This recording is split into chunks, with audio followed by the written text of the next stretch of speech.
नमस्कार मंडळी, good morning. तर सकाळचे वाजले आहे 7। तर मी डेली 7 किंवा 6:30च्या मध्ये उठून जाते। त्यानंतर छान रांगोळी वगैरे काढली।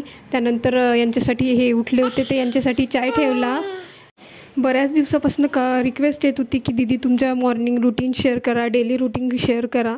तर खूप दिवसापासून मी ट्राय करत होती पण ते काही झालंच नाही। त्यामुळे मग आज ठरवलं की आज मॉर्निंग रूटीन शेअर करावा। तर सकाळी उठून छान मी रांगोळी वगैरे काढली। त्यानंतर अन्वी उठली होती। अन्वी उठली की तिचा आरडाओरडा सगळ्यात आधी सुरू होऊन जातो। त्यानंतर छान मस्त चूल पेटवली। थंडीमध्ये चुलीजवळ हात शेकणं आणि त्यात चुलीत गरमागरम आंघोळ करणं खूपच मस्त वाटतं। तर त्यानंतर यांच्यासाठी नाश्ता वगैरे बनवला। हे तयार झालेले होते तर यांच्यासाठी नाश्ता बनवून छान चाय वगैरे बनवला। त्यानंतर अन्वीची आंघोळ वगैरे करून दिली आणि अन्वीला झोपून दिलं, कारण अन्वी जर झोपली नाही तर माझे कुठलेच काम ते करू देत नाही। त्यामुळे सगळ्यात आधी तिला झोपून मी कामाला सुरुवात करते। आणि अन्वी झोपली की तिचा फेवरेट टॉय तिच्याजवळ पाहिजेच, त्याच्याशिवाय ती झोपत नाही। तर ती झोपली। त्यानंतर मी माझे कामं सुरू केले। सगळ्यात आधी कामाला सुरुवात करण्याच्या आधी मी सगळ्यात आधी फरची पुसण्याचं काम सगळ्यात आधी करते।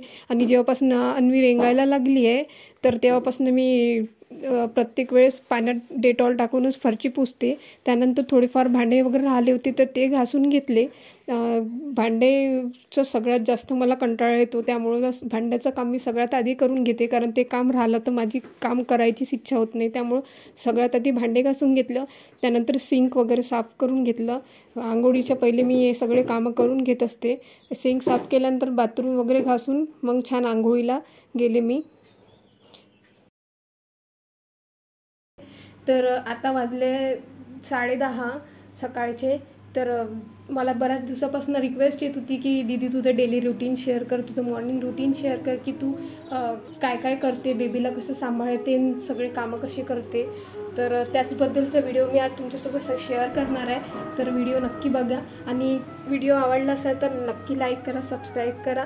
आणि खूप दिवसापासून रुही ताई आहे, अन्विका ताई आहे आणि खूप साऱ्या माझ्या फ्रेंड्स आहे ज्या माझ्या नवीन सबस्क्रायबर आहे। तर त्या माझे डेली व्हिडिओज बघतात आणि माझ्या व्हिडिओला लाईक करतात।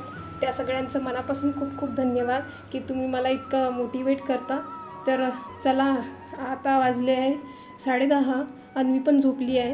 तर आता सगळं माझं आवरून झालं आहे। तर आता स्वयंपाकाला सुरुवात करते, त्यानंतर मी तुमच्याशी भेटते। आंघोळ झाली की मी लगेच कपडे धुवून घेते, कारण अन्वीचं काही खरं नसतं ते कधी उठणार, त्यामुळं कपडे सगळ्यात आधी कपडे धुते।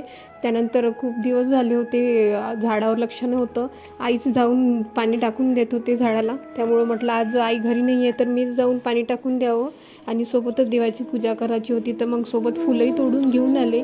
त्यानंतर सगळ्यात आधी स्वयंपाकाला सुरुवात केली, कारण स्वयंपाक हे यायच्या आधी पूर्ण झाला पाहिजे। त्यामुळे सगळ्यात आधी आज बनवायचं होतं साधंच जेवण ठरवलं होतं मी आज बनवायचं, टमाटरची चटणी, खिचडी आणि पोळी। कारण घरी आई नव्हत्या आणि दादाला खिचडी वगैरे आवडतं आणि यांना पण हे खाऊन घेतात, यांचा काही स्वयंपाकाचा आणि जेवणाचा काही त्रास नाही। त्या काल गावचा बाजार होता तर छान फ्रेश टमाटर मिळाले होते, त्यामुळे मग मस्त टमाटरची चटणी आणि सोल्याची डाळ भिजू घातलेली होती, कारण मला सोल्याच्या डाळीची चटणी खूप आवडते दही टाकून। कोणाकोणाला आवडते कमेंटमध्ये नक्की कळवा। तर टमाटरच्या चटणीसाठी पूर्ण तयारी करून घेतली, सोबतच सोल्याची चटणी बनवायसाठी सोले भिजवून घेतली, इकडे कणिक भिजवून घेतली। इकडे छान लसणाचा आणि सांबार मिरची टाकून छान तडका देऊन दिला आणि चटणी तयार करून घेतली। सोबतच टमाटर चटणी बनवून रेडी होती। त्यानंतर म्हटलं हस्बंड पण आले होते तर त्यांच्यासाठी जेवणाच्यासाठी ताट वाढलं। त्यानंतर देवाची पूजा झाली। तर दुपारचे 12 वाजले आहे, सगळेच काम पूर्ण झाले माझे आणि सोबत अन्वी पण झोपलेली आहे। तर ती झोपल्यावर माझे सगळे काम होत असते आणि ती जर झोपली नाही तर मला खूप वेळ होते कामाला। तर असा होता माझा मॉर्निंग रूटीन। तुम्हाला कसा वाटला कमेंटमध्ये नक्की कळवा आणि व्हिडिओ आवडला असेल तर नक्की लाईक करा, शेअर करा, सबस्क्राईब करा। असं नवनवीन व्हिडिओ मी तुमच्यासोबत नेहमी शेअर करत राहील। तर चला आता इथेच एंड करते, भेटूया नेक्स्ट व्हिडिओमध्ये। चलो बाय बाय।